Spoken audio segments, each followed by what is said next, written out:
Bonjour à tous, on se retrouve vite fait pour une petite vidéo. On va enfin remonter le moteur sur le cadre. Bon, ça faisait un moment où j'ai pas sorti de vidéo, mais bon voilà, j'avais toujours des imprévus, donc voilà le moteur remonté, hein. En fait j'ai voulu sortir une vidéo sur le carter et puis je vous le montrerai plus tard, mais il est pas tout à fait fini et franchement j'ai vraiment galéré. Donc bon, je l'ai pas remis tout de suite, hein. Donc là tout est monté, prêt à rouler, hein. Il restera plus qu'à remplir la transmission de liquide, hein. Bon, après c'est marqué dessus, on peut pas se tromper, hein. C'est marqué en dessous, donc pour la dose, je sais plus où c'est que c'est marqué, mais il me semble que c'est marqué derrière. Ouais, je vérifie, je suis pas sûr, je suis en train peut-être de dire une bêtise. Du coup, bon bah j'ai juste assemblé. Alors soit il y a deux solutions, soit comme j'avais encore une ancienne béquille, de scout.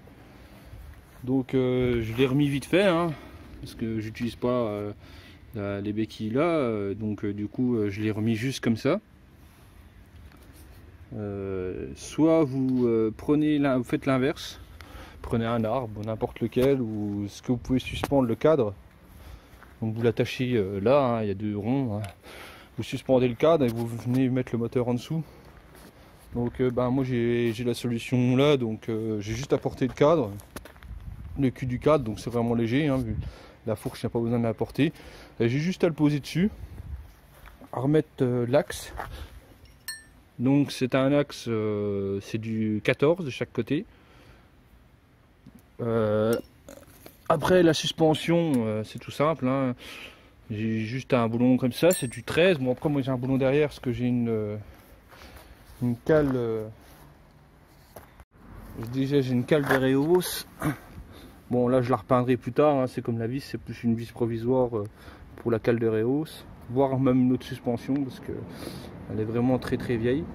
Donc voilà, c'est pour ça que je mets un boulon derrière. Normalement c'est du 13. C'est un simple écrou de 13, hein, parce que ça se reprend derrière la suspension et c'est vissé, quoi.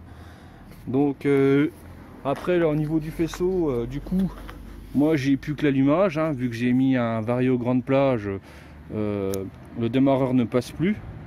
Donc je verrai ça plus tard, une prochaine vidéo, pour montrer comment je vais faire pour boucher le trou, hein. Bon, je pense que ça va être un peu la galère. Après je vous conseille de monter le pot d'échappement directement avant de mettre le moteur.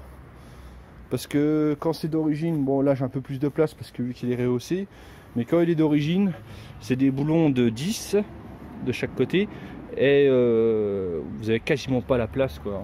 Quand il est monté sur le cadre, c'est une vraie misère. Bon bah là ça change pas, hein, c'est du 13 aussi, hein, d'origine. Donc voilà. Donc puis comme je disais, hein, la soudure, vous voyez, hein, ça a été ressoudé. On voit rien du tout, hein. Bon c'est même dégueulasse, je vais faire tomber de la merde dedans. Vous voyez, on voit rien, quasiment rien, hein. Donc ça se voit même pas, hein. Donc impeccable. Donc là je vais pouvoir assembler et on se revoit après, hein. Donc ça y est, c'est remonté, hein. J'ai juste remis l'axe, hein, comme je vous avais dit, hein. J'ai remis l'axe, le boulon, donc c'est du 14. La suspension arrière c'est du 13, donc tout est bien serré. Donc les fils d'allumage repassés à l'origine, ce qui se trouve là et qui longe dans le plastique qui va jusque là. Donc après vous pouvez pas vous tromper, hein. Déjà d'origine les fiches sont pas la même dimension, donc vous pouvez pas vous tromper. Après il y a le système des couleurs, hein. Vous avez juste à suivre, hein. Bon après moi c'est pas un allumage d'origine, donc vous pouvez pas trop vous baser sur moi. Moi c'est l'allumage MVT. Si vous suivez ma chaîne, normalement vous savez. Donc après j'avais remis la bobine qui est censée être mieux que l'origine, mais je n'y crois pas trop. Après il faut que je refasse le carburateur. Donc le bouclier carburateur, il est vraiment très sale. Donc c'était un carbu de 21, tellement que c'est vieux.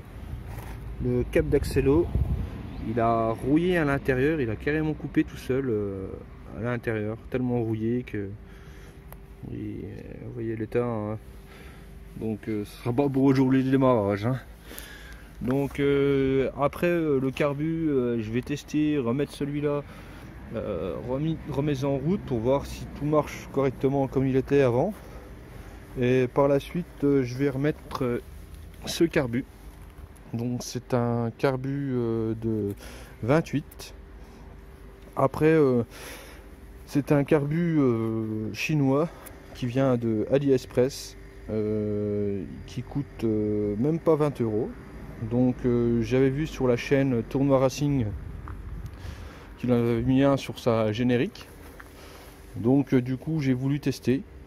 Donc on verra bien ce que ça donne. Donc par la suite, hein, j'avais acheté en même temps les gicleurs, hein, qui vont bien avec, hein. Comme ça on a à peu près tout ce qu'il faut pour pouvoir faire des vidéos sans être trop embêté qu'il manque des pièces ou quoi que ce soit. Donc j'ai un nouveau câble de frein, je préfère changer. Bon, j'ai de la visserie neuve, j'ai un support de plaque pareil qui vient d'AliExpress, qui ira bien là, et en plus on peut rabattre la plaque, c'est pas trop mal. Donc ça j'approuve. Après j'avais racheté un scooter, donc du coup, enfin des pièces, donc du coup j'ai ça. Donc je sais pas si je le mettrai, hein, frein avant, une poignée d'accélérateur en tirage rapide, un autre rétro mais le mien il est en bon état. Il y avait diverses pièces, hein, donc on verra par la suite.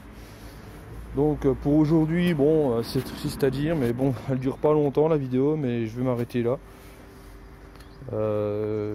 Bon, je vais remettre la batterie, je pense, et encore, je sais même pas si je vais la mettre tout de suite, hein. Ça va, j'ai du jus pour rien, je préfère encore pas la mettre tout de suite. Donc je vous dis à la prochaine, et puis bah à plus.